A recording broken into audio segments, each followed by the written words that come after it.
OPS அணியிலே இணையும் அதிமுகவின் முக்கிய தலைவர்கள் அதிர்ச்சியில் எடப்பாடி.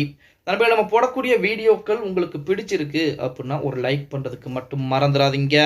அதிமுகவை பொறுத்த வரைக்கும் நம்ம அனைவருக்குமே தெரியும், தற்போது பாத்தீங்கன்னா அடுத்த கட்டத்தை நோக்கி போயிட்டு இருப்பதாக செய்திகள் மட்டும்தான் வெளியாகி கொண்டிருக்கிறத தவிர மற்றபடி அதிமுகவில் எந்த விதமான முன்னேற்றங்களும் எதுவும் கிடையாது. அதாவது அனைத்திந்திய அண்ணா திராவிட முன்னேற்ற கழகத்தை பொறுத்த வரைக்கும் எடுத்துக்கிட்டீங்க அப்படின்னா இப்போதைக்கு ஓபிஎஸ் ஒரு புறமாகவும் எடப்பாடி பழனிசாமி ஒரு புறமாகவும் இருந்து கொண்டிருக்கிறார். இப்ப எடப்பாடி பழனிசாமி அவர்களை பொறுத்த வரைக்கும் 2026 சட்டமன்ற தேர்தலை எதிர்நோக்கிட்டு இருக்கிறார். அந்த தேர்தல் எடப்பாடி பழனிசாமிக்கு இறுதியான ஒரு தேர்தலாக மாறி போய் விடுமா அப்படிங்கிற பயமும் அவருக்கு இருந்து கொண்டுதான் இருக்கிறது. இப்படிப்பட்ட ஒரு சூழலில் எடப்பாடி பழனிசாமி அவர்களுக்கு எதிராக அதிமுகவிலே, அதாவது எடப்பாடி பழனிசாமியின் பக்கத்தில் இருக்கக்கூடிய முக்கியமானவர்களே சதி வேலை செய்யறாங்க, எடப்பாடி பழனிசாமிக்கு எதிராக இருக்கிறாங்க அப்படிங்கிற மாதிரி செய்திகள் எல்லாம் வெளியாகிட்டு இருந்துச்சு. அது உண்மை இல்லை அப்படின்னு சொல்லி அதிமுக அறிவிப்பு கொடுத்திருந்தாலுமே அதுதான் உண்மை அப்படின்னே சொல்லலாம். இப்ப எடப்பாடி பழனிசாமியை விட செங்கோட்டையன் அரசியல் அனுபவம் வாய்ந்தவர். அது மட்டுமில்லாமல் அதிமுகவிலே முக்கியமான ஒரு தலைவர். அவரே தற்போது ஓரம் கட்டப்பட்டு கொண்டிருக்கிறார் அப்படிங்கிறது அவருடைய ஆதரவாளர்களுக்கு அதிர்ச்சி அளிக்கக்கூடிய விதமாக இருந்து கொண்டிருக்கிறது. அப்படி ஆதரவாளர்களுக்கு அதிர்ச்சி அளிக்கக்கூடிய விதமாக இருக்கிறது மட்டுமல்லாமல்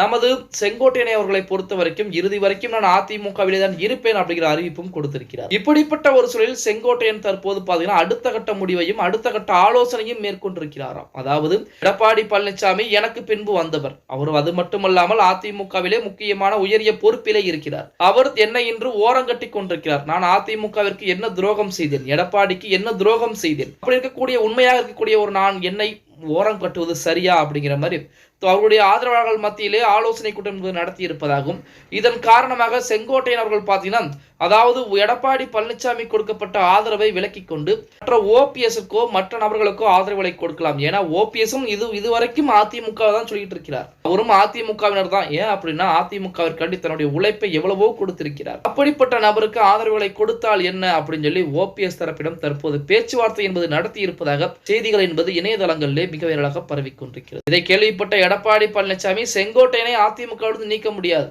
இப்ப சமீபத்திலே தளவாய் சுந்தரத்தை பதவியிலிருந்து இறக்கியதை போல செங்கோட்டையனை இறக்கினால் கண்டிப்பாக எடப்பாடி பழனிசாமி இறங்கியே ஆக வேண்டிய ஒரு கட்டாயம் வந்துடும். அதன் காரணமாக என்ன செய்வது அப்படின்னு தெரியாமல் புலம்பிக் கொண்டிருப்பதாக செய்திகள் கூட வெளியாகி கொண்டிருக்கிறது. ஓகே गाइस, வீடியோ பிடிச்சிருந்தா மறக்காம ஒரு லைக் பண்ணி விட்டுருங்க. அப்படி இந்த வீடியோ ஃப்ரெண்ட்ஸ் அண்ட் ஃபேமிலிக்கும் ஒரு ஷேர் பண்ண மறந்துடாதீங்க.